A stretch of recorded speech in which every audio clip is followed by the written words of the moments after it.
Heinz Drive here. Do do do da da da da. Dee dee boop ba boop ba ba.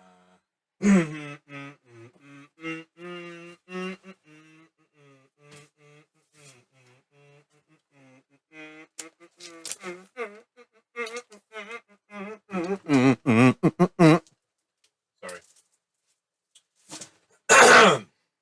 ah. Beginning with Jimmy's Little Bastards #1. This is a comic book that I bought today. It's written by Garth Ennis, who's my favorite comic book writer, so I buy everything he writes. This is actually a follow-up to the series Jimmy's Bastards, which I believe came out in 2016, somewhere in there. 2017, somewhere in there. The late mid-teens. And it's Ennis's James Bond parody. In the first series, Jimmy here is a secret agent for the Her Majesty's Secret Service, and he's also a real piece of shit. And he's had sex with so many women over the years that there were in the previous series again an army of bastards looking to kill him and also destroy the world, I believe. And it was great fun. I anticipate this will be much the same. I seem to recall at the end of the previous series that Jimmy here has been rendered boy child or man child, but I honestly can't remember. This is. She's also, I can't remember any of these characters' names. She was the one who basically saved his ass in the first series. I'll report back with more next week. I mean, I always read these oversized ones first just because they're a pain in the butt, but it's also a Garth Ennis book, so I'm going to pick it for this week. How do you like that? Also this week, I bought Entropy #1 from Heavy Metal. This is a book that I know nothing about. I didn't even remember seeing it on the previews list, but when it came in, it was written by Christopher Priest, and my boss was like, "You're getting this, right?" And I went, well, "I guess so, yeah." Christopher Priest is one of my favorite comic book writers. It looks like a sci-fi thing. It's published. Is this from the world of Tarna? I don't know what that world is, so I don't know if this is what sort of franchise. If this is a heavy metal franchise or what. I guess I'll find out. Also this week, I don't know which one of these to start with. Shirtless Bear Fighter 2, Electric Bearaloo. This is a follow-up to, what was the first one? Shirtless Bear Fighter.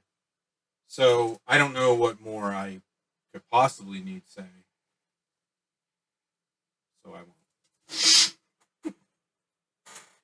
And then, there's a bit of a dark horse this week. The Last Shadowhawk. I've been meaning to talk about this book.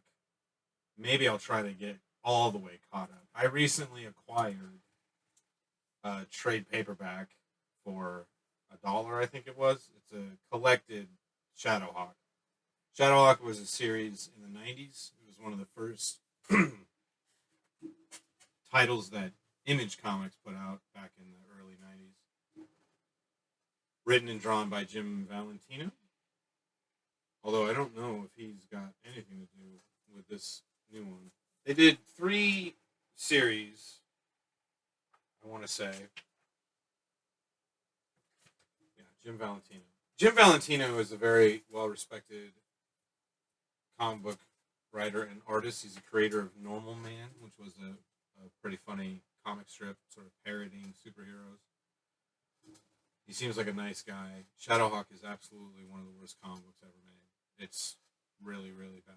And I was going to get into it when I finished this trade and talk about it. But then it's the anniversary this year. So I guess 92 is when it came out originally. That makes sense. And a bunch of different creators have gotten together. And this is just a one-shot. I don't, like I say, Valentino is credited on the inside as just being old and in the way. But I would imagine he had something to do with this. I do. As I said, it's one of the worst comics ever made, but it's super fun. I probably wouldn't have felt that way in my 20s, but now that I've come back around on terrible '90s comics, I'm having more fun with them than I ever did. Well, I don't know about how much fun anyone really had in the early '90s. I was there for all of them, and they were terrible. Oh God, we might get out of here in another 10 minutes for a change. So I'm almost. Oh, sorry. I'm almost all the way caught. No, actually, I'm not. I was a month behind, 3.5 weeks behind. I took a day off Monday, which I hadn't been planning on doing, but I'd been out of town the previous 3 days, and so I needed to have a day just at home. I had to do all my laundry anyway. So while doing that, I read a ton of my comics, but I would say I was maybe halfway through. So I think I still have a week and a half's worth so 2.5 weeks worth I got. Good. I'm glad I caught us all up. These were the first ones I read though, and they were great. Predator #1, written by Ed Brisson and drawn by Kev Walker. I mean, I knew it was going to be good, and I was right.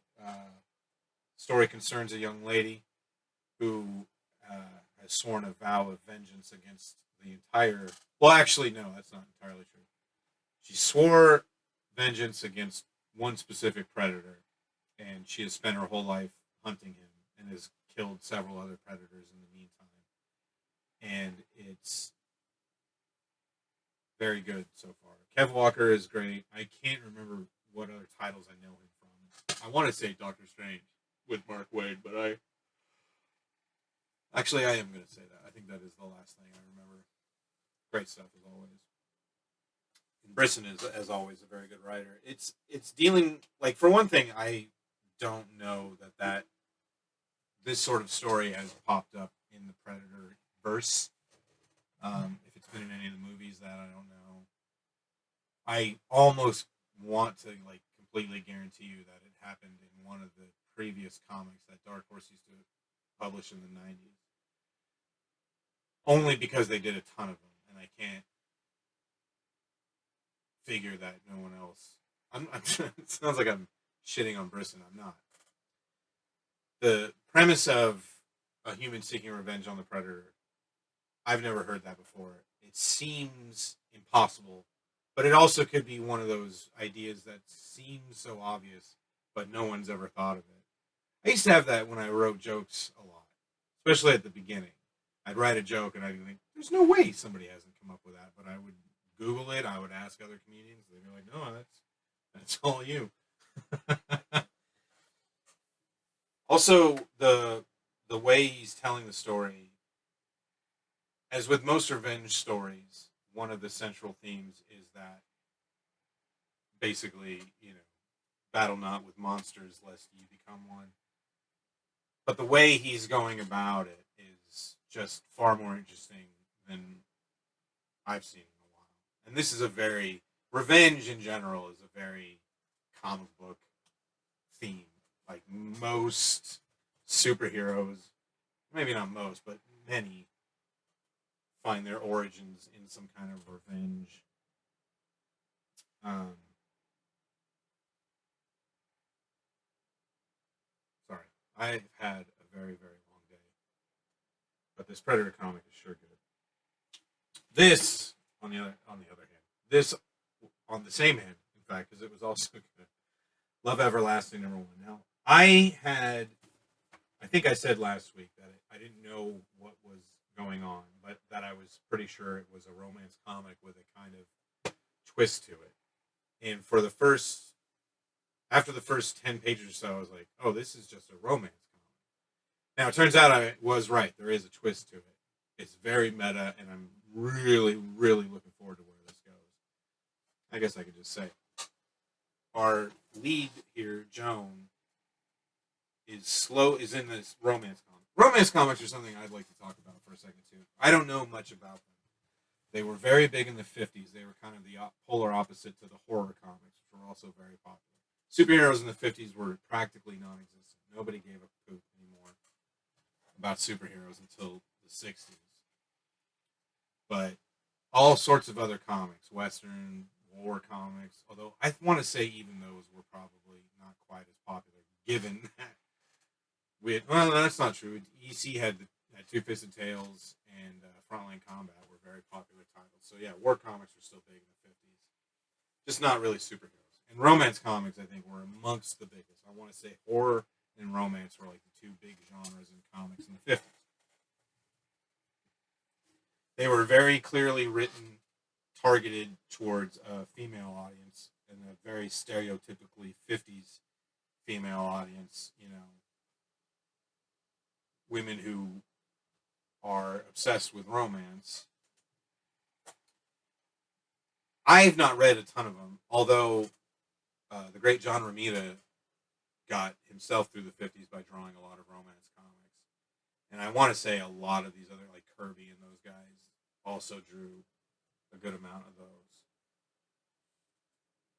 So I just haven't, the genre itself has never held a whole lot of interest to me. I do enjoy romance in stories. I just find the romance genre way too much.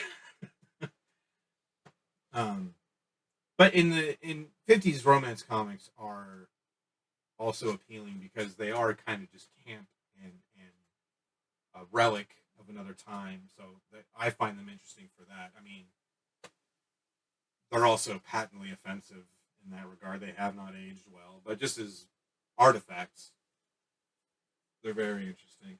Nobody gives a shit about them though. They're even less, you know, these days they're even less popular than well any of those other genres. No, that's not true. I would say that these days superheroes are still your number one genre in comics, but science fiction, horror, and fantasy are coming in all a very close second. That's most of Image's output these days. Is sci-fi horror, and crime also to an extent. Romance comics are dead. There's no, and again, I mean, they are artifacts, right? I mean, that was mid-century America was obviously a much different time. I mean, romance finds its way into nearly every comic book, just as it does into nearly every story that's told in, you know, a Western, any kind of Western tradition. But there's no straight up romance comics. So this is really a coup in itself that a romance comic being published. IDW did do a series of reprints called Weird Love, where they reprinted rather, romance comics that were weird, like not your typical 50s romance, like from the more knockoff stuff, which you see a lot. IDW has reprinted a lot of that stuff. They had a whole book of knockoffs of Mad Magazine, of which there were a ton. Stuff like that. But like I say, no current romance comics. So by the end of this issue, though, we have no more idea what's going on than does our protagonist. But so I mean, again, that's what I'm saying. I'm very eager to find out where the story goes from here. Okay, I'm done. Thanks.